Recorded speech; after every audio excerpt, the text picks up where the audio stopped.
Venezuela vuelve a sonar con más fuerza en la palestra internacional, pero esta vez desde el reconocimiento positivo como la gran potencia energética que siempre ha sido. Los grandes fondos de inversión del mundo no solo miran nuestro subsuelo, sino también la calidad de nuestros profesionales y nuestra capacidad de salir adelante en la dificultad. Este nuevo momento coincide precisamente con un nuevo giro estructural e institucional que de manera rotunda se está viviendo en el país a través de reformas al Tribunal Supremo de Justicia y a los nuevos liderazgos de la Fiscalía General de la República y la Defensoría del Pueblo, con un mayor acceso a la protección de las garantías constitucionales de todos los ciudadanos. Para entender cómo el mundo ve a Venezuela con otra óptica, en este nuevo tablero, en donde nuestro país acaba de debatir cara a cara con las corporaciones petroleras más grandes del planeta en el Foro Económico Petrolero de Houston, Texas, y cómo esta riqueza se va a traducir en la calidad de vida de los venezolanos, nos acompaña Alejandro Terán, presidente de la Asociación Latinoamericana de Petroleros de Texas.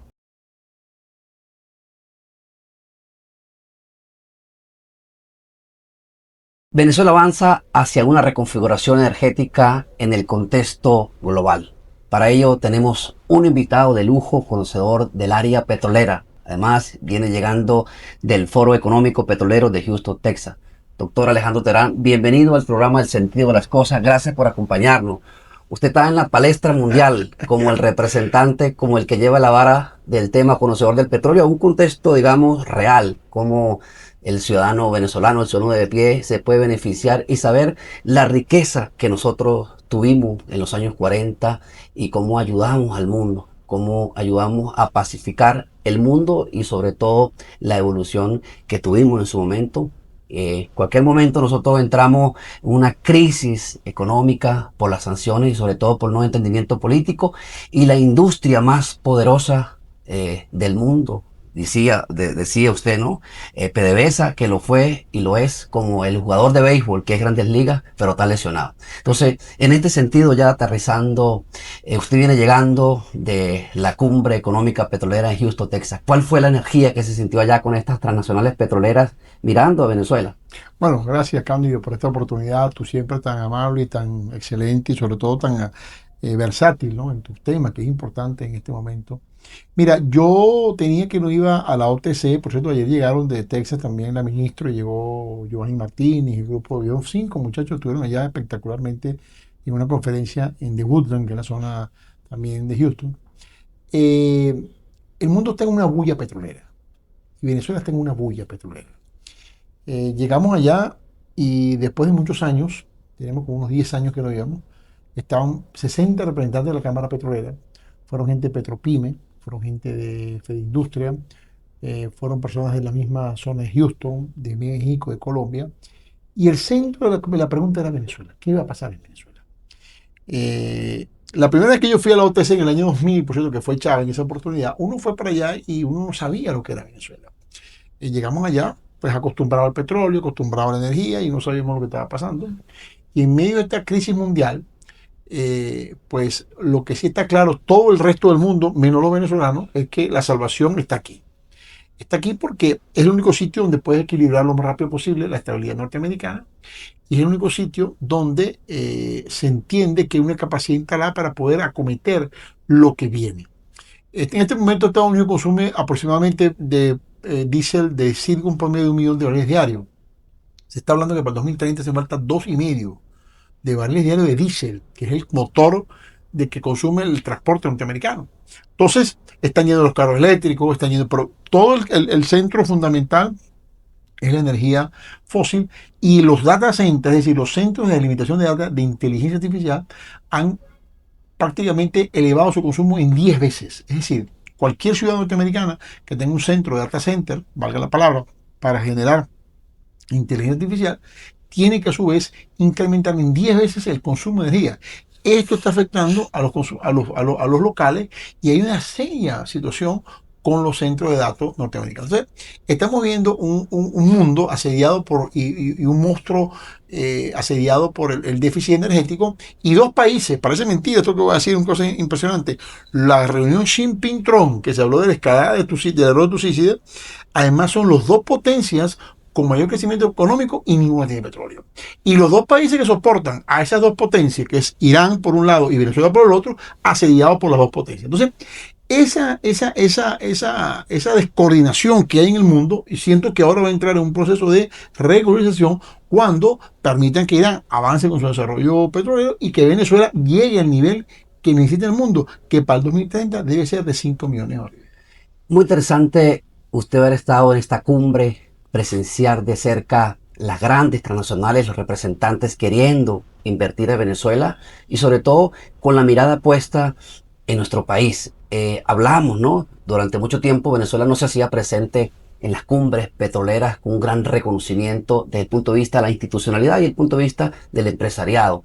La presencia de Venezuela a través de nuestra ministra del Petróleo, de la directiva de PDVSA. ¿Qué puntos importantes se plantearon ahí para aumentar nuestra producción petrolera? Usted lo ha dicho, que es posible en Venezuela que se produzca día a día 2 millones de barriles de petróleo. ¿Qué hay que hacer? ¿Cuáles son los pasos para que se produzcan 2 millones de barriles de petróleo día? Y sobre todo para que esto ayude el bolsillo de los venezolanos, para que el venezolano de pie tenga platica. Claro, y volvamos a esa PDVSA o volvamos a esa Venezuela antigua. Mira, en Venezuela están pasando varias cosas que tenemos que analizar. Primer aspecto, el refinanciamiento de la deuda. Eso es el hecho más importante financiero desde el año 1830. Venezuela tenía una deuda con los ingleses en el año 1830. En el año 1902, 70 y pico años después, los ingleses bloquean Venezuela. Eso la gente no lo sabe. Bloquearon Venezuela y embargaron Venezuela al general Cipriano Castro. Y ese general Gómez, desde el año 1830, tu paisano, por cierto, hasta el año 1930, el que paga la deuda por primera vez. Es la primera vez que se paga la deuda en Venezuela. El general Gómez pagó en aquella época 12 millones de dólares, una barbaridad de plata, que venía de la guerra de independencia, arrastrada. Todo el cacao que se habían llevado aquí, todo el café que se habían llevado aquí, había sido utilizado exclusivamente para guerra y gasto. Bueno, Venezuela estaba un país destruido. Y Gómez logra esa recomposición después de la Primera Guerra Mundial y después del Pozo Sumaque, a 6 años de haber salido el Pozo Sumaque. El Pozo Sumaque se descubre en el año 1914, perdón, y en el 1930, 15 años, ya Gómez había pagado la deuda a los americanos. Todo lo que la importancia del petróleo y del refinanciamiento de la deuda. Y de 1930 a 1975, que es cuando se estatiza el petróleo, Venezuela tuvo un crecimiento que por cierto fue otro paisano tuyo también. Dos paisanos tuyos. Venezuela tuvo un crecimiento exponencial y llegó a producir en el año 1969 3 millones de barriles de petróleo en manos de la petrolera internacional. Ese cúmulo de riqueza que se generó en aquel momento no había generado deuda. Y es del año 76 hasta el año 2017 que Venezuela genera deuda por más de 167 millones de dólares, que es el 0,5% del valor de la faja petrolífera Orinoco. O sea que nosotros tenemos en este momento por qué estar teniendo esa deuda. Sin embargo, el proceso de refinanciamiento te permite entrar en la nueva escalada política. Eso por un lado. Vamos ahora a lo que pasó en Houston. Lo que pasó en Houston, el día de ayer que tuvo la directiva, y lo que pasó en Houston cuando estuvimos nosotros la semana pasada, es la llegada de la industria petrolera venezolana a los Estados Unidos de la mano de una gerencia de la crisis. Las anteriores exposiciones de los venezolanos, ya llegamos al sábado, o sea, nosotros somos los 3 millones, ahorita no. La exposición que tuvo el vicepresidente ejecutivo de PDVSA, Pablo Henao, y todo el grupo de muchachos que estuvieron allá, ellos llegaron allá con una visión totalmente distinta de lo que es la realidad que la gente pensaba.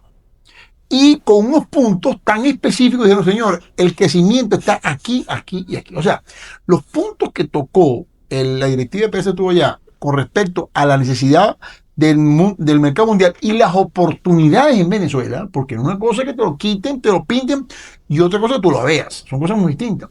Esa ha sido la clave de esta nueva PDVSA, de esta nueva industria petrolera que le está diciendo al mundo, somos necesarios, aquí estamos, trabajemos para conseguir el desarrollo. Sí, es importante porque el mundo necesita lo que Venezuela tiene. y en eso entran las reglas claras. Y Venezuela necesita lo que tiene el mundo. Sí, es correcto, ¿no? Sobre todo el gran acuerdo energético entre Venezuela y Estados Unidos. Venezuela, por su parte, hace lo suyo. Promulga una reforma parcial a la nueva ley orgánica de hidrocarburos. Estados Unidos, a través del Departamento del Tesoro, emite unas licencias OFA, 17, 18 licencias, y se establecen unas reglas claras. Y se dice que ningún sector económico puede operar en Venezuela si no tiene el compliance. Ahora, la figura, digamos, de los estándares internacionales, lo que ha establecido la GAFI, la OCDE y la OFA. En el transcurso pasado es importante conocer la historia, lo que usted estaba diciendo en el 45, cuando los alemanes tenían submarinos, porque el petróleo nuestro iba a Estados Unidos y había una estrecha relación Una entre guerra, Venezuela, una estrecha relación entre Venezuela y Estados Unidos. Volvimos de nuevo, ¿no? Lo que es será. Ahora bien, hay cambios. Tuvimos, digamos, una PDVSA, una industria petrolera fracturada, y eso se vio impactado en el nivel y calidad de vida de todos los venezolanos. Por ejemplo, el tema eléctrico, por ejemplo, el tema educativo, que muchos venezolanos fueran a otros países. En fin, más allá de eso, la pregunta es clara, doctor Alejandro, es cómo ciertos sectores petroleros oponen cierta resistencia a los estándares internacionales, a la figura de un gobierno corporativo para mitigar los riesgos inherentes, residuales y sobre todo adaptarnos a los estándares internacionales. Han creído que, porque tuvieron en su momento una alianza, ahora los CPP, cree que ese contrato es de ellos y no es así, es del Estado. Entonces, el Estado ha hablado de transparencia y ética pública, porque ya quedó demostrado en esta cumbre en Washington. Entonces, ¿cuál es la resistencia? ¿Por qué esta resistencia de ciertos factores económicos venezolanos o sobre todo ciertos empresarios venezolanos de no adaptarse a los estándares internacionales? Bueno, porque mira, ¿qué es lo que pasa? Y te lo digo con mucho respeto, ¿no? Eh, el líder venezolano ha tenido un gran defecto, diría yo. Es que no nos hemos actualizado. Yo el otro día, y tengo un comentario, yo bajo por aquí, por estas calles, y paso las Mercedes, por ejemplo. Y es la misma calle que cuando yo era de abogado en el año 86, 87. Y yo pregunto, ¿qué pasa en Venezuela si aquí regresan 1 millón de venezolanos? ¿Quién se está preguntando dónde van a estudiar los hijos de estos muchachos? ¿Qué universidad van a ir? ¿Qué casa van a comprar? ¿Qué acueducto van a utilizar? ¿Qué electricidad van a gastar? Ya aquí nadie, ojo, es un mal de la Cuarta República, aquí nadie se ha preguntado. O sea, ¿dónde van a vivir mis hijos de mis hijos de mis hijos cuando tengan que emigrar a otros países o cuando tengan que hacer hogar? ¿Dónde viven? O sea, cuando tú te encuentras con ese problema, te encuentras con empresarios y con líderes que se han quedado encajonados en su zona de confort. Yo vivo aquí en Chacao y vivo tranquilo. No hay problema. Esta es la zona feliz. Mentira, por favor. Tú llegas al Country Club, que está la casa más cara de Caracas y la calle está destruida. Tú vas al restaurante de las Mercedes y te encuentras que las calles están destruidas. O sea, ¿cómo es posible que eso suceda aquí? Y tú le preguntas a gente y están contentos con ese confort. Porque el líder no ha visto más allá de lo que debería haber. Eso pasa en la faja petrolífera de Orinoco. Tú vas a la faja petrolífera de Orinoco y te encuentras un tipo que tiene 40 años alquilando un taladro en efectivo en bolívares y usa el prestamista. Entonces, cuando tú dices al tipo, mire, compadre, que hay una cuenta bancaria, hay que utilizar CELE, hay que utilizar Binance, hay que utilizar... No entiende. Se resisten el cambio porque los incomoda. Entonces, esa generación que viene subiendo, que es la generación que llamo yo digital, que viene subiendo, va a chocar contra los empresarios que no son digitales y lo va a ir excluyendo. Hoy en día se extrae petróleo con drones, hermano. Con drones. ¿Qué pasa? Hay que tener 60 empleados trabajando en un taladro. ¿Qué es eso? Hoy en día tenemos otro. Hoy tenemos máquinas de soldadura inteligentes. Hoy tenemos máquinas de geología satelitales. Entonces, eso va a ir llegando en el proceso de cambio y evidentemente el venezolano siente resistencia a lo novedoso. Aquí viene una guerra muy dura, Cándido, con el tema de la minería. Cuando tú empieces a ir a los mineros, señores, ya se acabó este tema que yo me llevo el oro para mi casa, me meto un bolsillo, saco una paper por ahí y la vendo, nosotros va a acabar. Ahora vamos a hacer el oro digital, vamos a negociar el oro aquí, como en todas partes del mundo. Entonces, cuando tú le dices eso a una persona que tiene 50, 60 años, es lo mismo, y llegan los muchachos y empiezan a desplazarlo, pues va a pasar que la generación va a ir cambiando, la gente va cambiando y Venezuela en los próximos 10 años pues tendrá un cambio importante. Pero el liderazgo como tal es el primero que tiene que cambiar. Y ahí está la clave del desarrollo. Si seguimos en Houston, Texas, ¿no? Usted hablaba en el Golfo de América, que ahora no sé si se le cambió el nombre, Eso Golfo fue de otro América, vuelco. todavía no está materializado. Específicamente las costas, digamos, de Texas y Luisiana, Ajá. que se necesita el petróleo venezolano para, digamos, un refinamiento o una mezcla para que tenga ese petróleo más volumen o tenga más sentido. Y usted hablaba de esa necesidad, Así precisamente. es. Sí, claro, porque mira, Venezuela cuando Venezuela se da cuenta que la faja petrolífera de Orinoco y que la mayoría del petróleo venezolano es petróleo pesado y extra pesado, Venezuela en los años 80 hace una estrategia que nadie la ha valorado todavía. Y yo me di cuenta porque, ¿qué es lo que hace Venezuela? Como lo que yo tenía en mi gran mayoría de la reserva es petróleo pesado, extra pesado, yo generé la necesidad de ese petróleo. ¿Qué hice? Lo mezclé con liviano y obtuve una receta que en un tipo de refinería que yo mismo monto, te genera varios tipos de productos. Porque Venezuela dice, mira acá, yo lo que tengo es petróleo pesado. Si yo me puedo competir con el liviano, no lo voy a vender. No tengo capacidad de venderlo. Entonces yo agarré y cambié la receta de la arepa. Y le puse a la arepa el queso amarillo. Y acostumbré a la gente a comer carne mechada con queso amarillo. Te lo estoy hablando popularmente, en el sentido popular. Antes la gente comía arepa de carne mechada o arepa de queso amarillo. Hoy te come arepa de carne mechada con queso amarillo. Bueno, ese es el MD16. El MD16 es un petróleo mezclado, ¿verdad? Debajo de un 16 grados API, pero de altísimo contenido de derivados. Y entonces, ¿qué hice yo? Como el MD16 lo produzco yo en cantidades industriales, voy a hacer unas refinerías que consuman ese petróleo. Hicieron algo espectacular, invadieron los Estados Unidos a través de Citgo y se metieron en los Estados Unidos. Y el mercado más grande del mundo hoy depende de ese petróleo que hay de nosotros. Entonces, y además de eso se compraron 22 refinerías en el mundo, de Europa, ¿verdad? Y esas refinerías del mundo del Caribe permitieron que el crudo venezolano, la arepa de carne con queso amarillo, se empezara a comer en todo el mundo. Y entonces generaste la necesidad de mercado, de consumo de ese petróleo. Y ahora y hoy en día el 60% del consumo de las refinerías del mundo está en el petróleo pesado y ultrapesado. Y Venezuela tiene mayor reserva. Entonces, bueno, eso es una estrategia fundamental en los años 80 que nos permitió colocar nuestro petróleo como un elemento de necesidad cuando en aquella época era un elemento más bien de, se le decía bitumen, ¿te acuerdas? Claro. Es un bitumen, no, hermano. Y para además eso hubo algo que para mí fue estratégico, que fue los mejoradores petroleros. Y tengo un porcentaje. Yo tengo liviano en el oriente y tengo pesado en la faja. Yo mismo agarro mi mejorador, que es una licuadora, lo meto en el medio de la faja y mezclo y saco coque, gas y petróleo mejorado. Y eso además le doy los derivados. ¿Dónde falló la estrategia de Venezuela? Hubo un momento que falló la estrategia de Venezuela. En que Venezuela en los años 2007-2006, cuando expropiaron ¿Y por qué los expropian? Bueno, porque el petróleo llegó a 150 y tú pagabas $1 de regalía. había que renegociar. ¿Quién se quedó? Chevron. ¿Por qué se quedó?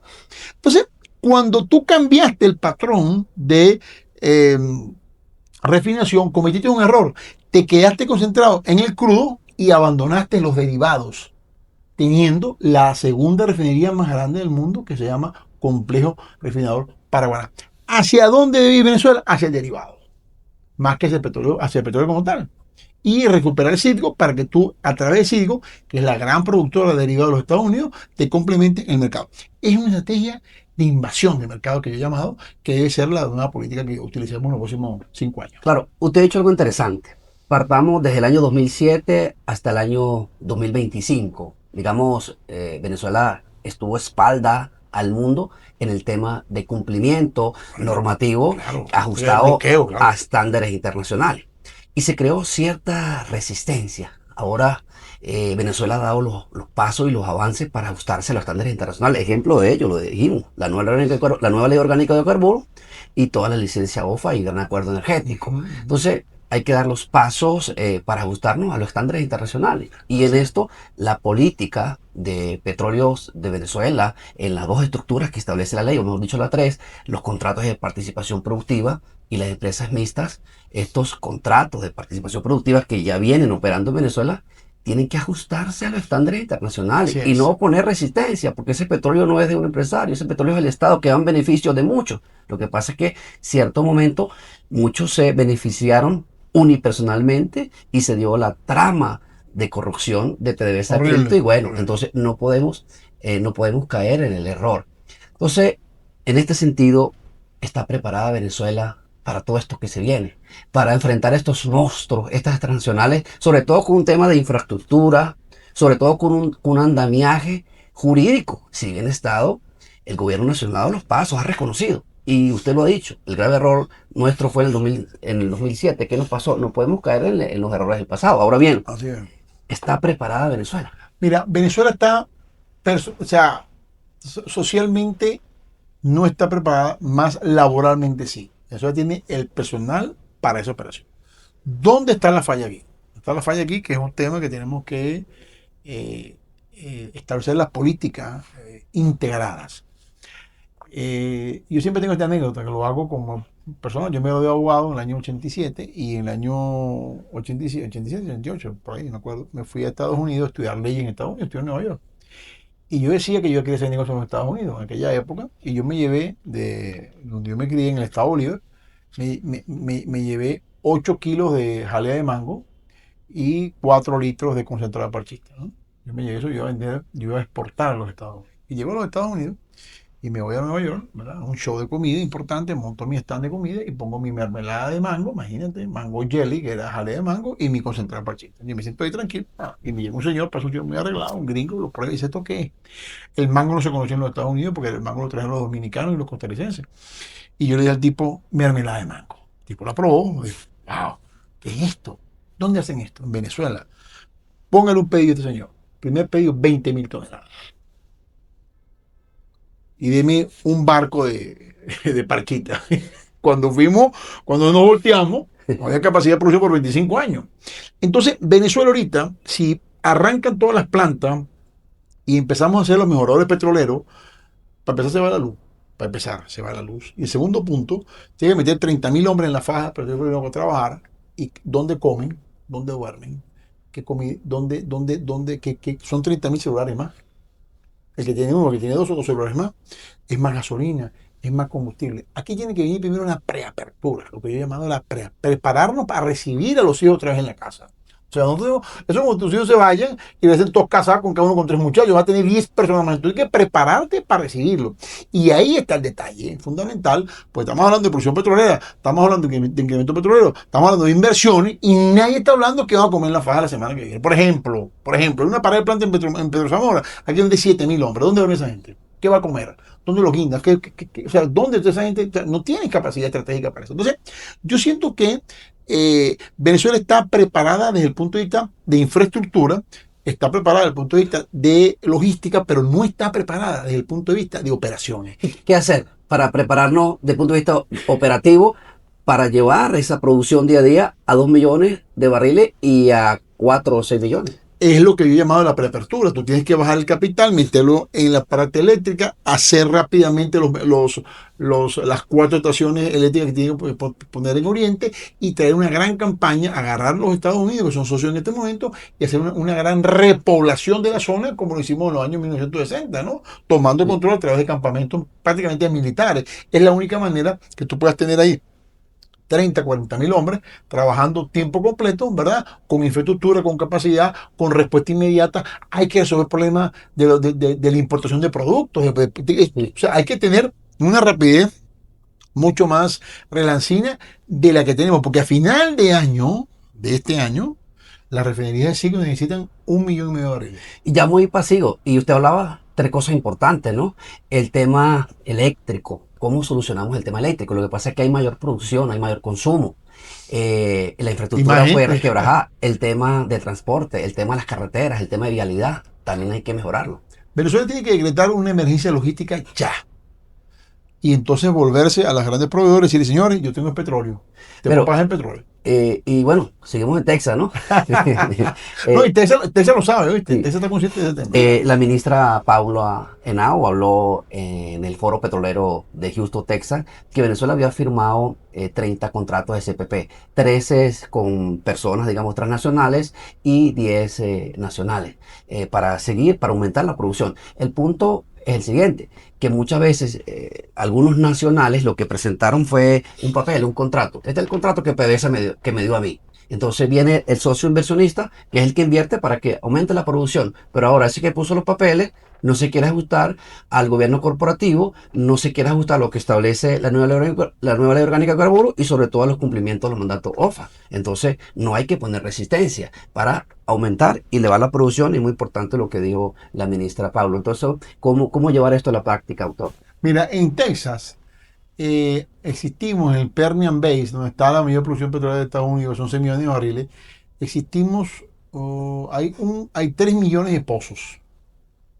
El que más produce 2 barriles diarios. O sea que el Permian Basin, en manos de los pequeños productores petroleros, está alrededor de unos 6 millones de barriles, ¿no? Eso es una producción importante. O sea que es y el resto de la producción de Texas llega a 13 millones de barriles Estados Unidos. Pero hay una regla fundamental, que todo es un patrón único que te permite estandarizar la productividad. Es decir, nosotros producimos de 80 barriles diarios, eso va a un tanque, y ese tanque tiene infraestructura para poder alocar rápidamente la producción en la refinería. Venezuela tiene que rescatar su infraestructura interna. Tú sacas el petróleo ahorita en la faja, tiene que llevar un vacuum o almacenar por allá y llevarlo al puerto, como los puertos. O sea, hay una cantidad es lo que yo insisto, en la preapertura. Me parece muy bien la firma de los CPP, yo ha sido una estrategia espectacular, pero tiene que haber una estrategia logística unificada. Aquí hay que acabar dentro de la industria petrolera venezolana los sectores de intereses. El grupo fulano, el grupo mengano, el grupo ciclano, que aquí tiene su grupo, ¿no? Y yo no te hablo a ti, tú me hablas, esos grupos están, un principio físico que dice energía dispersa, no avanza, ¿no? Entonces hay que hacer un solo grupo aquí y un solo partido, se llama PPPT, producir petróleo para todos. Y entonces todo el mundo se enfoca en una sola estrategia y que llevemos la mayor cantidad de barriles al puerto, porque tú no haces nada con sembrar aguacate si no está en el mercado, o sea, no haces nada. Entonces, ese es un tema que tenemos que ir luchando de manera muy constante con los pequeños productores que entiendan la filosofía, porque aquí todo el mundo quiere ser Chevron. Imagínate tú, no podemos. Tenemos una cuestión pequeñita comparada con la que tiene Chevron, o todo el mundo quiere ser la gran internacional, o todo el mundo quiere hacer un solo negocio de petróleo y no ser ninguno más nunca. No, eso es una cosa de paso a paso, constancia y constancia. Pero lo más importante, Cándido, es que aquí en Venezuela tenemos a la gente para eso. Hay que buscarlo, están en su casa sentados sin hacer absolutamente nada, jubilados, prejubilados. Y otra cosa, si nosotros vamos a estar en 5 millones de barriles en el 2030, que es lo que necesita el mundo, ojo, ¿de dónde vamos a sacar nuestros técnicos? Porque lo que están operando ahorita en su gran mayoría son tipos de entre 45 y 50 años. ¿Cuánta vida útil le queda? ¿10 años? ¿15 años? ¿Dónde vamos a tener el 2035?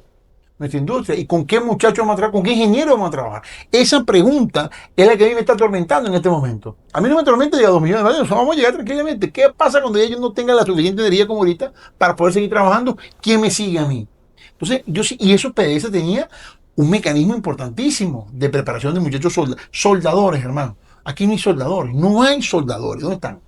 Aquí como acometemos nosotros una arremetida fuerte de tanquería y tubería sin soldadores. Entonces esos muchachos se fueron del país, están otros trabajando, o sea, entonces yo creo que más que captar al inversionista que está más que convencido, es captar la mano de obra que te va a enfrentar ese nuevo reto y los que vas a preparar, que también cómo lo preparas.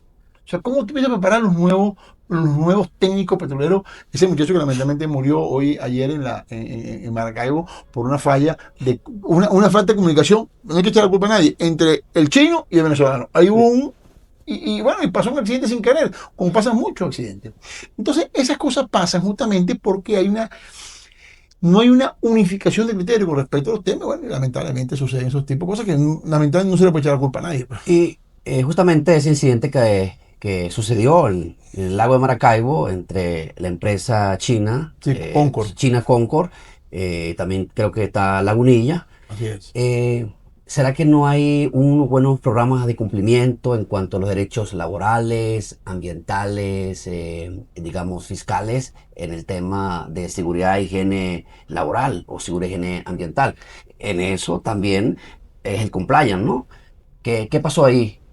Bueno, no soy técnico, no conozco Mm, los temas, pero ahí pasó lo que pasa es un accidente. Un accidente. El 80% de los accidentes es culpa del ser humano. sí. A ver, el 80% de los accidentes aéreos es culpa del piloto. No sé, se quedó dormido porque se cayó, lamentablemente, ¿no? Pero el problema es que nadie cree que va a pasar un accidente hasta que pasa. Ese es el punto central de esta discusión. Y yo siento que es muy triste lo que sucedió. Yo cuando estaba en Benalú, en Puerto Dá, hubo un accidente que se cayó en una grúa. Pues. Lamentablemente se cayó en una Sí. grúa y mataron 6 personas, se hundieron en el río. Pues. Entonces tú dices, ¿eso es culpa de quién? No, eso es culpa de la situación que sucede.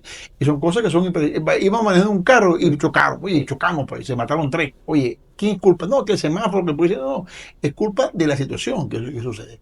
Yo creo que este muchacho que lamentablemente falleció tiene que darnos, y pasó una vez una explosión en el CRP también, y Sí. pasó una vez que explotó el palito, y una vez una tubería explotó, o sea, eso no es nuevo, pues, ¿no? Sí, y yo creo que forma parte de la naturaleza y justamente lo que pasó en Trinidad y Tobago, de este incidente Bueno, que de alguna u otra manera afectó, afectó a Venezuela. entonces, yo siento que en esta recomposición que viene a Venezuela, una de las cosas que tenemos que tomar en cuenta bastante es justamente evitar, o sea, por eso te digo, es un tema integral, Sí, evita el riesgo. no es un tema departamental. Los de Maracaibo no hablan con los de Cabima. Cabima no hablan con los andinos no hablan con los guáricos, guáricos con los de Guayá. Y entonces esa dispersión nos tiene incomunicados. Yo el otro día le dije a una persona, mire, compadre, estaba en la FA.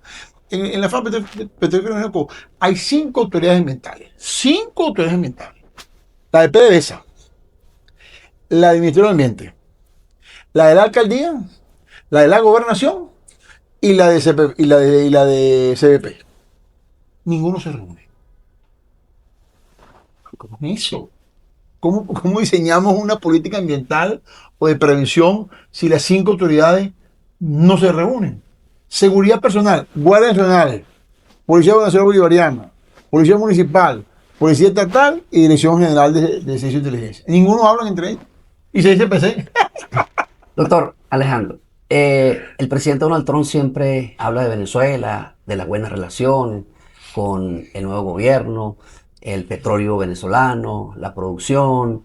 Vimos recientemente ese encuentro entre las dos grandes potencias del mundo, China y Estados Unidos, y el mensaje del presidente de China, Xi Jinping, decía, el mundo hoy tiene los ojos centrados en lo que está sucediendo acá.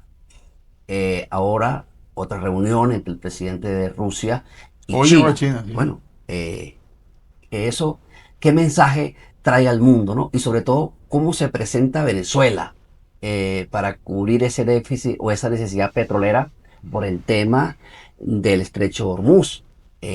Y otra pregunta también que cabe acá interesante. El secretario de Energía de los Estados Unidos, Chris Wright, vino, estuvo presente, fue a la faja, vio la necesidad del tema eléctrico. Entonces, yo creo que parte también de la confianza, de la seguridad, de este nuevo panorama jurídico, político, internacional y económico para Venezuela.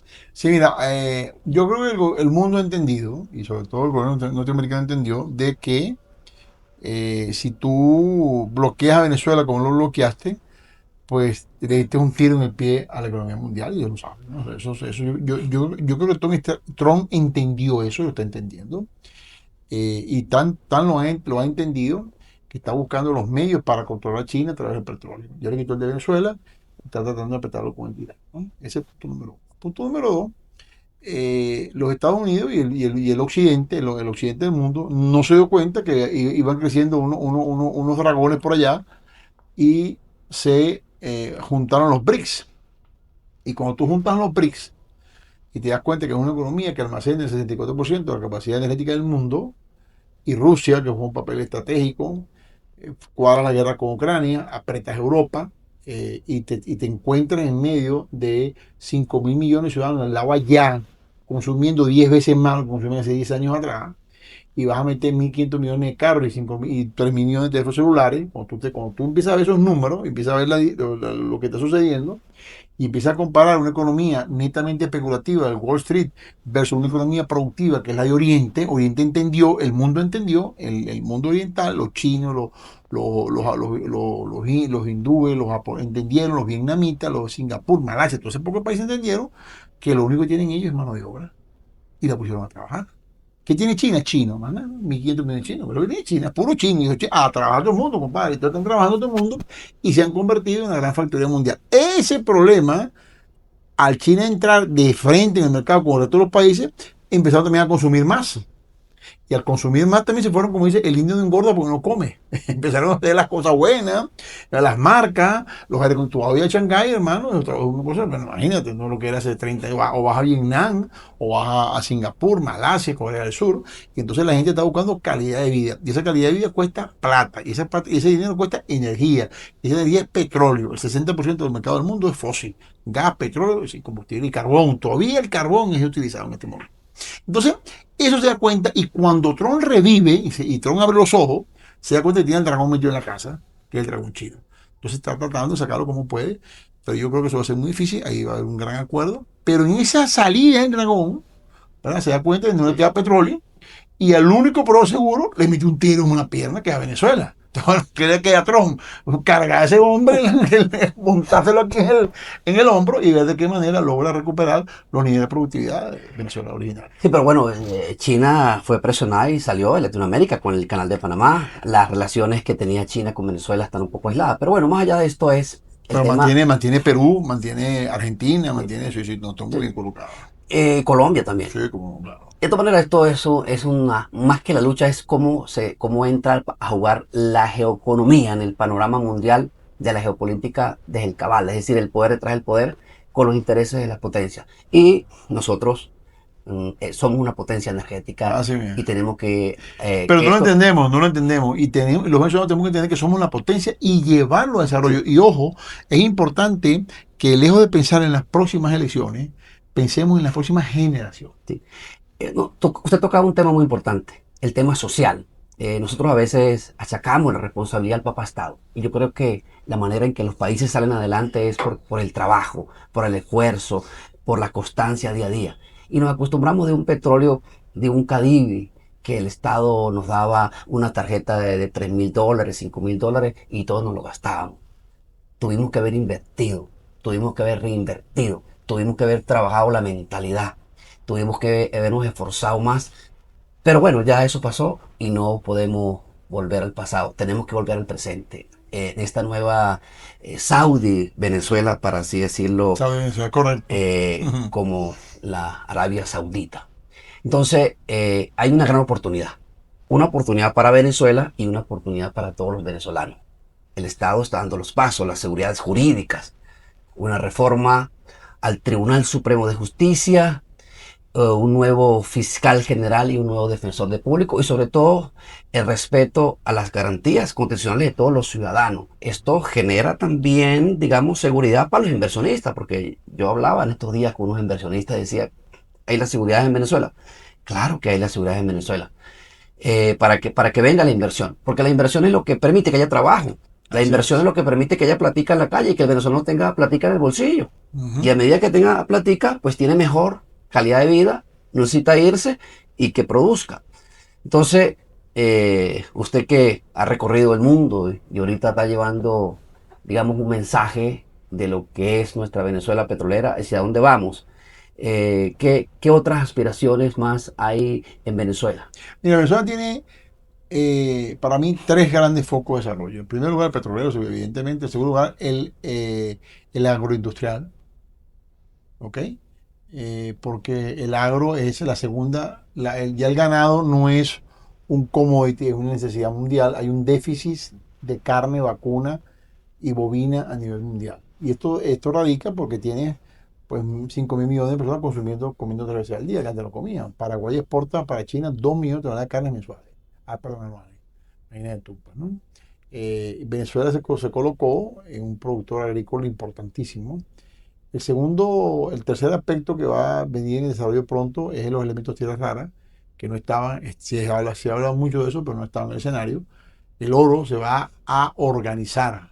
El oro tiene que organizarse, el gas tiene que reeditarse y evidentemente un último factor que no estamos tratando es el agua. Venezuela tiene 1050 ríos y afluentes, entre ellos los más, el río Caronito, los demás, pero tiene 1050 ríos afluentes y la franja acuífera más importante del mundo que se llama la Mesa de Guanipa. Está el reservorio de América Latina más grande de agua dulce potable. Imagínate tú, eso es un tema que los países hoy en día, uno de los graves problemas es el agua, justamente el agua dulce, ¿no? Que nosotros tenemos de sobra y no le paramos, no hacemos caso y nos hacemos 50.000 abusos con el agua, ¿no? Entonces yo creo que Venezuela tiene que ir a un proceso y los líderes tenemos que ir a un proceso, estamos en este proceso de reedición de nuestros recursos, cómo lo vamos a utilizar y en qué lo vamos a invertir. ¿No? Es importante eso y ver un aspecto de la repoblación del país. El país tiene que repoblarse nuevamente, ¿no? Por eso yo, aunque fui crítico de Chávez, creo que un proyecto que hay que retomarse es el eje Orinoco-Apure, porque el eje Orinoco-Apure permitía la repoblación del país en el centro medio. Todo el mundo vive en la costa o en la montaña o en Caracas.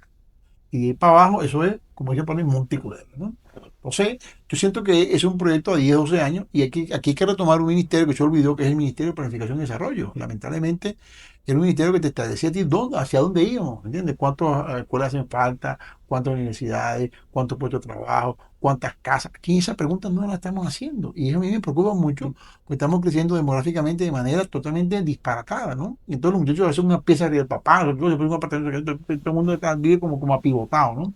Porque, y eso afecta a todos los servicios públicos. Entonces, un poco lo que viene ahora para Venezuela, aparte de la inversión petrolera, es una gran inversión logística, social, médica, política, universitaria, educativa, que permita justamente que nos relancemos en los próximos 10 años.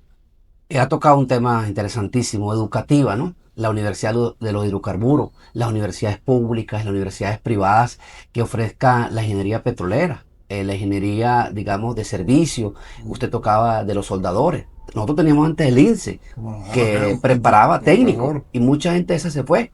Necesitamos un personal capacitado para que trabaje. Y a medida que entran las divisas, pues el venezolano se ve beneficiado. Ahora, doctor, las grandes transnacionales que están en Venezuela, que algunas estuvieron y ahora tienen mayor auge, Rexol, Eni, Chevron, Shell, están perforando más campos. Ellos están retomando lo que dejaron, evidentemente están reeditando lo que hace falta reeditar, pero yo siento que viene en los próximos días o meses un nuevo guión energético nacional. ¿Qué es lo que creo que hace falta, que hay que hacer? Hay que hacer un guión nacional. La pregunta es hacia dónde debe estar Venezuela en el 2030 y cómo llegamos hasta allá. ¿Me entiendes? Entonces ellos son unos aliados, pero no son el norte. O sea, la pregunta que tenemos que hacer todos los ciudadanos es ¿dónde vamos a estar en el 2030? ¿Cómo llegamos al 2030 energéticamente hablando? ¿Y qué pasos tenemos que dar? Cuando se descubrió el petróleo en Venezuela, hicimos un plan en el año 1961 y dice, ¿para dónde vamos? Para los PEC. ¡Pum! Llegamos a los PEC y lo consolidamos. O en Guayana, o en los Andes, o en la zona industrial. O sea, tiene que haber, yo pienso que Venezuela tiene que rediseñar en los próximos días, en los próximos meses, el gobierno de Manuel Orlando, un plan 2030. ¿Cuál va a ser la posición 2030? ¿Dónde vamos a estar? Escribirlo, refrendarlo y empezarlo a ejecutar. Doctor, hoy día estamos produciendo día a día 1 millón de barriles de petróleo. 1.100 y pico, 180. Y ese millón de barriles de petróleo lo pagan en dólares. Por supuesto. Ese dinero entra a un fideicomiso, a unas cuentas en un banco en el extranjero. ¿Cómo reingresa de nuevo? ¿Cómo es el retorno de ese dinero para fortalecer en nuestra moneda, el bolívar? Y sobre todo para el pago también a los proveedores, porque hay deudas que están retrasadas y que están retrasadas. Sí, Entonces, es un tema, es uno de los, ¿cómo se mejora esto también? ese Porque es el tema es la confianza, ¿no? ese es un punto que lamentablemente hemos estado tocando nosotros, es cómo baja ese dinero y es lo que está haciendo el ministro Ortega, el vicepresidente Ortega, Calixto Ortega, con el refinanciamiento de la deuda y la apertura del Banco Central. Porque no es lógico que por se exporte el petróleo venezolano caiga en una cuenta en los Estados Unidos y ese dinero no baje con rapidez. Está bajando, pero con bastante lentitud. Yo siento que lo que debe venir en los próximos días es una reapertura total que permita algo fundamental, es que tú tengas una cuenta en Estados Unidos y una cuenta en Venezuela y de allá para acá, de aquí para allá, mandes tu plata sin ningún problema. O sea, la libre convertibilidad de la moneda es lo que va a permitir la retoma la confianza en el país. Esas son cosas que nosotros hemos vivido en el año 2022, lo que significaba hacer temporaciones, que si para allá, que si para acá, todo ese tipo de cosas. Y hoy, pues, estamos viendo. Ahora bien, ¿qué reporta ese dinero fuera al venezolano? ¿Qué es lo que está matando ahorita al venezolano? La inflación y la falta de liquidez. Son las dos cosas fundamentales. En lo que esto ya, en unos próximos días, ya tengo un poquito más de reflexividad en el cambio en la liquidez, te va a permitir que el dólar no te afecte tanto. Y al dólar estar estable, la economía está estable y hay una libre convertibilidad de la moneda. Y yo creo que usted tocaba el tema de la inflación, ¿no? La falta, el consumo masivo de nosotros los venezolanos y sobre todo la falta educativa, porque, por ejemplo, ¿qué produce la inflación? El consumo. Y un ejemplo, ¿no? Si el huevo sube, pues no consumo el huevo y no me sube el precio. Pero es que somos consumidores natos, somos uno de los países que más consumen en el mundo. Bueno, pero es A actuar, todos los niveles. ser moderado, evitar el gasto, incentivar en vez del ahorro, la inversión, la reinversión, para que yo tener más ingresos, tener más plata. Esa política va naciendo a raíz de la crisis. Fíjate que el otro día yo hablaba con un productor turco y aquí lo vi en la conferencia que estuve aquí, me decía el tipo, Venezuela consume más carne por cápita que toda Turquía junta. Imagínate tú. O sea, el que tú vas al llano o a Táchira, te meten una parrilla. En Europa, parrilla, no, compadre, eso no va. O sea, es otra cultura. Nosotros somos consumidores natos porque lo hemos tenido mucho, mucho tiempo. Y yo creo que ahora llega el momento de un poquito del cambio. Doctor, hubo un mensaje por ahí de ciertos liderazgos de las posiciones radicales de la privatización de nuestra PDVSA, ¿no? Y en este sentido un mensaje de la líder de Venezuela, la señora presidenta, que varios países del mundo el tema de hidrocarburos energéticos es un servicio público, un bien esencial de la nación y no puede ser privatizado. ¿Por qué estas posturas radicales? Todos tenemos que sumar hacia un liderazgo, hacia la reconducción de un nuevo país, de una nueva Venezuela y no poner resistencia. Mira, yo soy anti-privatización, my pro concesión. El aeropuerto nacional de Maiquetía es del Estado, pero el que vende café es privado. Un ejemplo, mejor, tú vas a Maiquetía, pagas tu pasaje, y el que te vende el café es un concesionario, pero el aeropuerto es del Estado, no es tuyo. Entonces, yo soy anti-privatizador y pro concesión. Por ejemplo, Aramco, la compañía árabe de petróleo, que la fundó PDVSA y Chevron, por cierto, es una empresa la más grande del mundo, dueña de los Emiratos Árabes, de Arabia Saudita, perdón. Pero sus acciones están públicamente en las bolsas de valores de los ciudadanos. Si Venezuela agarra su faja petrolera Orinoco y la capitaliza en las bolsas de valores y le entrega a cada ciudadano su bono petrolero, como en Noruega, eso es una privatización de la empresa, pero con un control del Estado. Entonces, tú puedes tener, evidentemente, en la reserva la maneja el Estado, pero la operación de la maneja el privado. El mejor ejemplo de eso es los aeropuertos. Los mejores ejemplos son los peajes. Los mejores ejemplos de eso es la basura. Tú se lo das a un privado que la recoge y te la paga. Entonces, tenemos que olvidarnos de que la privatización es el esquema. No, señor. Lo que es el esquema es la concesión o el CPP. Eso sí es un esquema. Y yo voy contigo asociado en una operación productiva. Tú y yo somos socios, sacamos el mismo petróleo, ganamos compartido, pero el Estado mantiene el control de la propiedad de la reserva, porque eso sería inaceptable, ¿no? Porque tú le estás entregando a un privado unas reservas que es propiedad de todos. ¿Por qué la reserva que está bajo tierra que la vas a entregar a cualquiera? ¿No? Eso, para mí, eso no, y en los países grandes productores de petróleo es así. Noruega, que es uno de los grandes productores, es un país que más petróleo dividendo en petróleo, perdón, reparte con los ciudadanos, mantiene el control de su reserva, aunque el ciudadano recibe su beneficio de petróleo. Yo creo que vamos para allá. En un futuro no muy lejano, vamos para allá, pero tenemos que ir con un criterio cohesionado, coherente y sobre todo eficiente para que todos los ciudadanos entiendan qué significa el petróleo en Venezuela. Doctor, el artículo 51 de la Ley Orgánica de Hidrocarburos establece un postulado y me tomé pues hacer la pregunta, una anotación. Introduce la flexibilidad de reducir las regalías según las necesidades de cada proyecto. Para entenderlo en la práctica, ¿Cómo funciona este mecanismo y qué ventajas reales le trae a Venezuela otorgar este incentivo a los inversionistas? Bueno, esos son incentivos fiscales necesarios. Fíjate tú estás en una operación en la faja petrolera, X, cualquier ciudad, X. Tienes los siguientes impuestos: señal, alcaldía, INSACET, este, programas laborales, el por ciento del ambiente, tiene como 7 o 8 impuestos. Entonces tú, de verdad, cuando sacas el neto, tienes que ponerle una cantidad de impuestos adicionales. Entonces, ¿qué hace PDVSA? Te reduce la regalía, pero en verdad tú estás pagando otro poco de impuestos.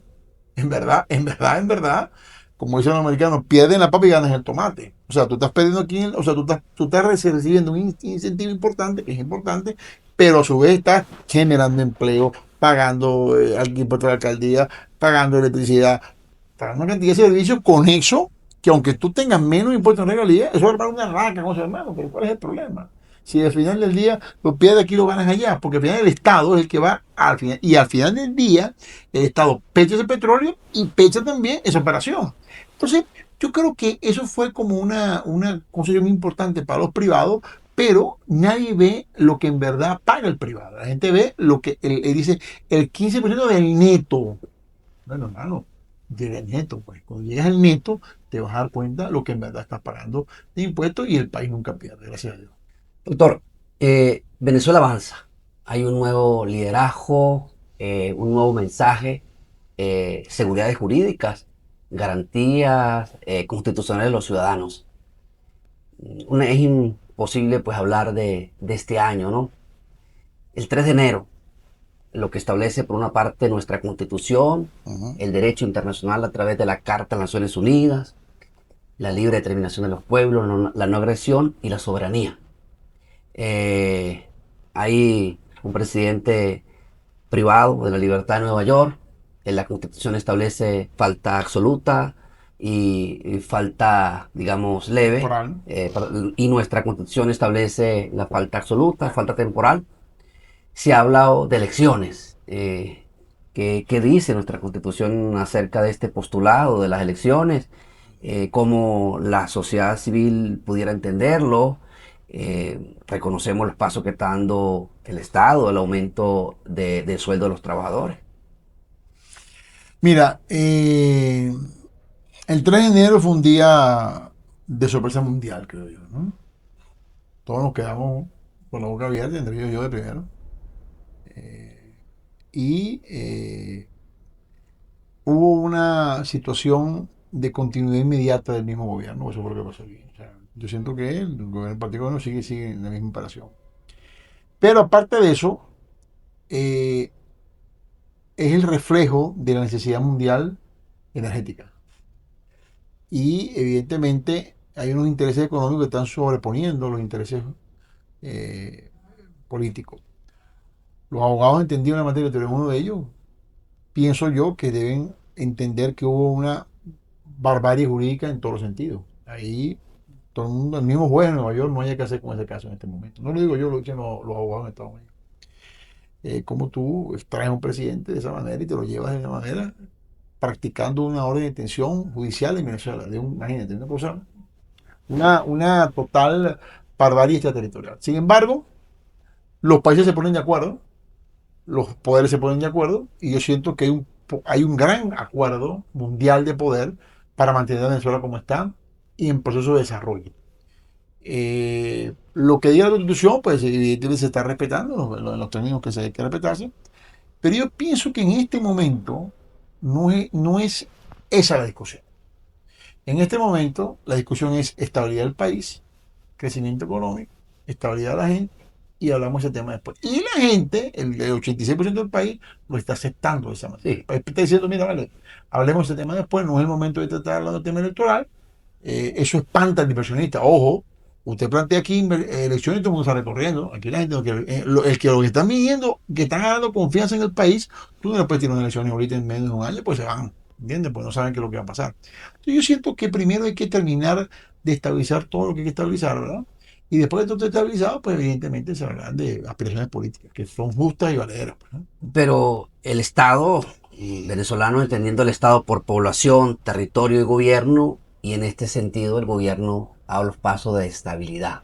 Es lo más importante. El gobierno ha dado los pasos de confianza. Recordemos la promulgación de la nueva ley orgánica de hidrocarburos, donde establece garantías para el inversionista. Claro. Y en este caso, que una empresa asociada pueda comercializar el petróleo y vender el petróleo. Cosa que no pasaba antes. Qué cosa que no pasaba. Así. Y establece una jurisdicción arbitral, en dado caso el incumplimiento de una de las partes. Tú tienes una jurisdicción arbitral internacional, tienes una jurisdicción interna. Otro paso fue la promulgación de la Ley Orgánica de Amnistía para la Convivencia Democrática, ¿no? Ciertos privados de la libertad han salido.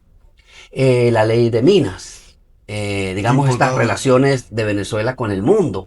Ya Venezuela hoy está en palestra mundial. Es decir, que nos hemos visto como un Estado forjido. Por el contrario, un Estado con garantías y seguridades jurídicas. Una reforma al Tribunal Supremo de Justicia, un nuevo fiscal, una nueva defensora. Heráclito decía, todo cambia, todo fluye y todo se transforma. Es decir, que dentro de la convivencia, dentro de la Constitución y dentro de la ley todo, fuera de ella nada, hay las garantías. Entonces, yo creo que por el respeto, la confianza que le tengo, amén, yo desisto, digamos, de usted, en el sentido de que hablar de elecciones espanta a la inversión. ¿Te parece que no? Sí, no, yo creo que me parece que no. Sí, porque la seguridad jurídica está. Es decir, el principio de la actividad administrativa no se paraliza. Se fue el señor presidente, entró la señora presidenta y no se paralizó. No se va a paralizar. Pero en la disidencia está el entendernos, ¿no? Claro. Entonces, sí, hay que tener confianza como venezolanos, porque se están dando los pasos interesantes. Así lo que mismo está dando Venezuela. Ya estamos llegando a la conclusión final del programa El sentido de las cosas. Gracias por venir. No es lo mismo sentido de la cosa que la cosa con sentido. Dos últimas preguntas, ¿no? ¿Dónde está Venezuela hoy? ¿Y hacia dónde va Venezuela hoy? ¿Y cómo este tema del petróleo puede ayudar a resolver el problema de los ciudadanos y el problema político? Mira, Venezuela está ahorita en la puerta del cañón más grande del mundo de los últimos 250 años. No hay, mira, desde la época de la colonia, desde que llegaron aquí los Welser, desde que llegaron aquí no ha habido un momento más estratégico de este. ¿Por qué? Y esto es lo que quiero que la gente me entienda, por favor. Porque los dos grandes monstruos no tienen energía. Tienen poder, pero no energía. Los dos grandes. Aquí hay una discusión, aquí se sientan las dos economías más grandes del mundo y los dos están fallos en gasolina. No tienen tan gasolina. Entonces, nosotros tenemos que aprovechar estratégicamente eso y no distraernos en saltaperico. O sea, concentrarnos en lo que hay que hacer. A mí me dijo un amigo mío, ¿para qué te metes en esta necesidad? A mí nada, no tengo necesidad de este tipo de cosas. Pero es que hay que hacerlo, hay que marcar la ruta para los próximos 10 años. Porque no es por mí, es por mis hijos, o lo que vienen a ser mis hijos. Entonces, porque si Venezuela logra consolidarse en el monstruo estratégico energético, y logra consolidarse en el monstruo petroquímico, y logra consolidarse en el monstruo combustible, en el monstruo agrícola, en represar sus sectores acuíferos, en redistribuir sus zonas urbanas y ultraurbanas, en reacomodarse desde el punto de vista estratégico, rehacer toda su capa interna a costillas del petróleo que tiene abajo a flor de piel, y entonces prepararse como sociedad para una sociedad de primera línea en materia satelital, que no hemos entrado a discutir ese tema. No es lo mismo un satélite de Ciudad Bolívar que es un valor de Houston. El costo es muy distinto. Y nosotros empezamos a entendernos desde el punto de vista digital y nos convertimos en unos grandes proveedores de energía integral, como es Taiwán, que es una islita pequeñita y provee todos los chips del mundo, en los elementos tierra rara, y entonces PDVSA y el Ministerio de Energía, el Ministerio de Minas, el Ministerio de Desarrollo Agrícola, apunta para allá, compañero. Pero en realidad, o sea, en líderes de visión futurista, no líderes chatarratateros. Está bueno ya el sancocho, compadre. Disculpa la palabra, yo me encanta el sancocho, me fascina, pero no los sancocheros. O sea, yo creo que tenemos que hacer cosas muy bien hechas, Yo siento que el 2035 Venezuela es la potencia mundial más importante. Usted ha dicho algo muy importante, la potencia mundial del mundo.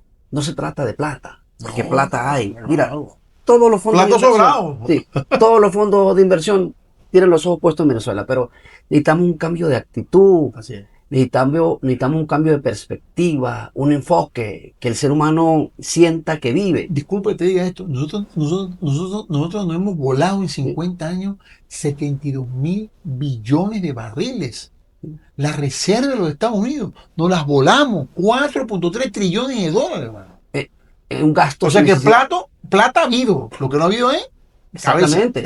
Y plata hay, y Así es. plata habrá. Entonces, necesitamos un cambio de mentalidad, un propósito, que el ser humano se siente a reflexionar en estos tiempos actuales en que el mundo evoluciona, se transforma, el tema de la inteligencia artificial. Así es. Entonces, ¿a dónde vamos? Necesitamos una nueva conciencia de un nuevo ciudadano para aprovechar estos recursos para vivir bien, para ser Así es, felices, así es, así es. para entendernos como Y venezolanos. fíjate que te voy a decir, discúlpate, tú que eres abogado, igual que yo. El 4 de julio son 250 años de la Constitución de los Estados Unidos. ¿Cuántas reformas ha tenido la Constitución americana? Cero. Enmienda Valle. Cero. ¿Cuántas constituyentes había en Venezuela? 27. Entonces es hacer el plan, hacer la dieta, ejercicio, dieta, hacer la dieta y practicarla.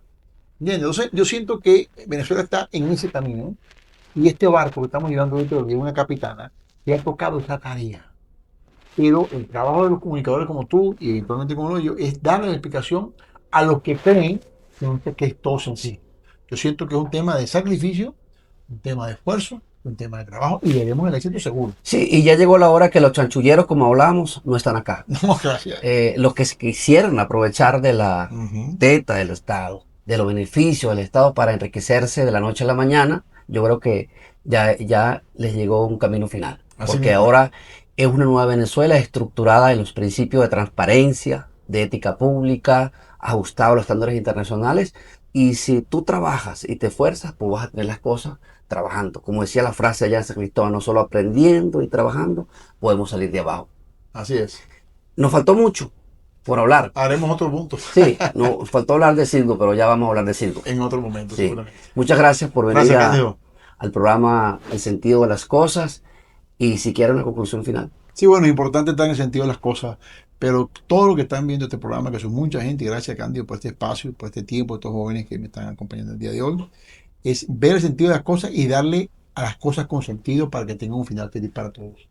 Muchísimas gracias, Su Excelencia, doctor Gracias, Alejandro Cándido. Terán, experto petrolero, por día a día ilustrarnos, por día a día darnos un aliento para entender lo que fuimos y lo que seremos, sobre todo la prosperidad de Venezuela, la aceptación al mundo y que Venezuela siempre reine la paz y la prosperidad para todos los venezolanos. Muchísimas gracias por estar aquí en el programa El sentido de las cosas.